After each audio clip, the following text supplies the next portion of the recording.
यहाँ पर हमें दिख रहा है रेड फ्लैग्स फाउंड, मतलब एएसएम लिस्ट में है स्टॉक। अब स्टॉक एएसएम लिस्ट में कब जाता है, जब भी उसके अंदर बहुत ज्यादा एंट्री हो जाती है और बहुत ज्यादा उसके अंदर अपवर्ड मूवमेंट या फिर डाउनवर्ड मूवमेंट या फिर ज्यादा वॉलेटाइल मूव होता है, यानी बहुत ज्यादा मूवमेंट होता है बिना किसी रीजन के, तो वो एएसएम लिस्ट में जाती है। अब ये जाना कोई नेगेटिव न्यूज नहीं है, वो सेबी की तरफ से हमारे स्टॉक इन्वेस्टर्स के लिए एक अच्छी खबर है। बट एएसएम लिस्ट में जाना मतलब क्या, इसके अंदर बड़ी मूव आ रही है। जो मैं आपको इतने टाइम से कह रहा हूँ कि रिलायंस कैपिटल, रिलायंस इंफ्रा, रिलायंस ये जो भी अनिल अंबानी के ग्रुप के शेयर्स है, वो सारे स्टॉक्स किस तरह से मूव हो रहे हैं वो हमें बताता है कि एएसएम लिस्ट के जाने की वजह से। अब देख सकते हो आप कि ये इतना मूव हो रहा है, ये हम पहले बेसलेसली कहते थे कि ऑपरेटर्स का चाल है, ऑपरेटर्स का चाल है, बहुत ऊपर जा रहा है। बट एएसएम लिस्ट जब से आई है ना, तभी मुझे तो एक अच्छा खासा मतलब मिल गया है अपॉर्चुनिटी कि मैं आपको बता सकूं कि यस ये एएसएम लिस्ट में है, इसका मतलब इसके अंदर कुछ कारस्तानी की जा रही है। ये एएसएम लिस्ट में क्यों है, ताकि इसके अंदर अपवर्ड मूवमेंट हो रही है।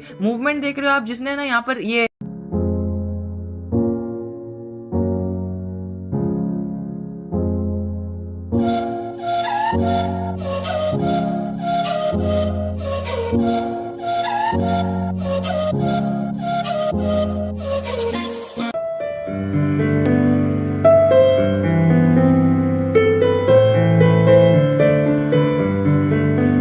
28-30 रुपए पर खरीदा था ना, उसकी तो पूरी वाट लगी पड़ी है। देख सकते हो आप कितने कम रिटर्न्स इसने, मतलब कितना डाउनवर्ड मूवमेंट आ गया है एक साल में। मैंने आपको बताया था कि बहुत टॉप पर है स्टॉक, मत खरीदना है। ये देखिए, ये लॉन्ग टर्म चार्ट पैटर्न में भी ये शो होने लगा था, यहाँ पर ऊपर की तरफ शो होने लगा था। मैंने कहा था कि कभी ना कभी ये नीचे चले जाएगा, क्योंकि जब भी ऐसा कोई मूव आता है ना, नीचे चले जाता है ये स्टॉक। अब देखिए, वो सब बात करने से तो अच्छा है कि मैं आपको अभी की चीज बताऊं। डिविडेंड नहीं देता है, बट स्टिल मैं यहाँ पर दे रहे कि यहाँ पर ओवरबॉट जोन पे नहीं है, इसके लिए एंट्री ले लो। तो फिर ये चीज समझ के, ये चीज लेके हमें एंट्री नहीं लेनी है। जिस किसी ने भी यहाँ पर ऊपर एंट्री ली ना, उसको बराबर से पता होगा कि हमारे साथ क्या हुआ। तो फिर अब क्या करना चाहिए, अगर आपका पैसा ऊपर कैपिटल में यहाँ पर 28-30 रुपए पर आपने अगर खरीदा होगा, तो फिर आप है ना एंट्री लेने के लिए मैं तो आपको कह रहा हूँ कि ये न्यूज बेस्ड स्टॉक बन गया है। अगर अच्छी न्यूज आएगी तो ऊपर चले जाएगा। जिस तरह से सिर्फ एक न्यूज आई कि यहाँ पर अनिल अंबानी जी ने अपना पूरा दम लगा दिया है पूरे ये इक्विटी शेयर्स के जो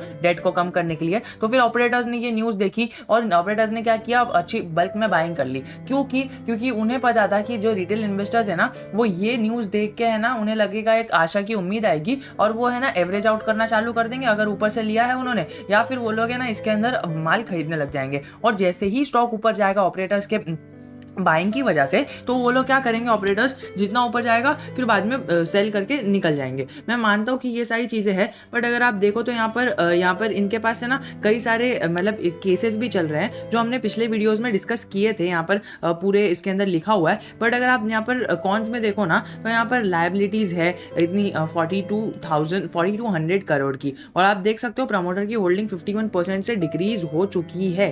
तो मैं ये सारी चीज़ें वापस रिपीट नहीं करूँगा। हमारा यहाँ पर जो रिजर्व्स था वो रिजर्व्स देखिए कम हो चुका है और बोरिंग्स बढ़ चुकी है, जो मैंने आपको पहले ही कहा था।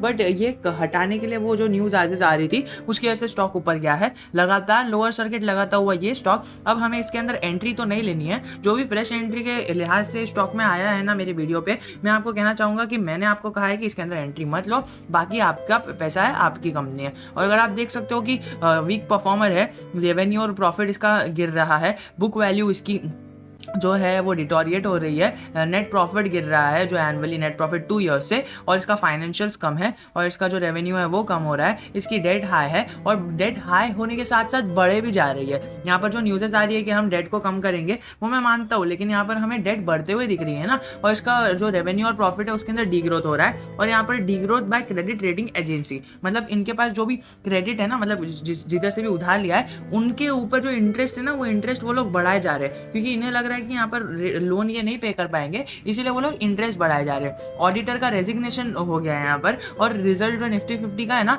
वो उससे निफ्टी 500 से भी कम वो रिजल्ट दे रहा है। और रेजिग्नेशन ऑफ टॉप मैनेजमेंट, यानी टॉप मैनेजमेंट है ना, उनकी रेजिग्नेशन की खबरें आ रही है। तो जब टॉप मैनेजमेंट ही निकल जाएगा तो स्टॉक का क्या होगा, और स्टॉक का कोई वारिस ही नहीं रहेगा तो आपका क्या होगा। आप ये समझ के इसके अंदर होल्डिंग ले लेना। प्रमोटर्स की होल्डिंग खुद ही 3% है, तो आप ये भी इसको मद्देनजर रखते हुए ये सारी चीज़ों को देख दिखते हुए 95% के 3 साल में नेगेटिव रिटर्न देता हुआ ये स्टॉक यहाँ पर हमें इसके अंदर वॉल्यूम कम होते हुए दिख रही है। फिर भी यहाँ पर देख रहे हो आप यहाँ पर देख रहे हो 50% की लोग है ना डिलीवरीज उठा के लेके जा रहे हैं, यानी 1 करोड़ की यहाँ पर अगर क्वांटिटी ट्रेडेड हुई तो उसमें से ना कई सारे लोग मतलब 50% लोग हैं ना अपने घर पे माल उठा के लेके जा रहे हैं। अब मुझे नहीं पता कि इसके अंदर पैसा क्यों लगा रहे हैं, बट मेरा तो एक ही मानना है कि यहाँ पर जो लोग कह रहे हैं ना बाय करने के लिए, ये भी आपको ऑपरेटर्स ने यहाँ पर गुमराह करने के लिए यहाँ पर सबने लिखा है बाय करने के लिए। और मतलब एक्चुअली ये लोग है ना बाय दिखवा कर आपसे बाय करवा लेना चाहते हैं ताकि आप बाय कर लो और फिर स्टॉक की प्राइस ऊपर हो जाए अब, और फिर बाद में वो अपना प्रॉफिट बुक करके निकल जाए। अब आपको एक सवाल आ रहा होगा कि हमारे बाय करने से स्टॉक की प्राइस थोड़ी ना होगी। अब आप ये सोच रहे हो तो समझ लो जी कितने लाखों लोग ये सोच रहे हैं, और लाखों लोग जब हजारों में पैसा लगाएंगे तो करोड़ों में प्राइस ऊपर चले जाएगी, और यही होगा और यही होता आ रहा है। तो मैं तो आपको ये कहना चाहूंगा कि सावधान रहिए, सतर्क रहिए, और अगर कुछ डाउट है तो comment section is always open for you. जय हिंद, जय भारत।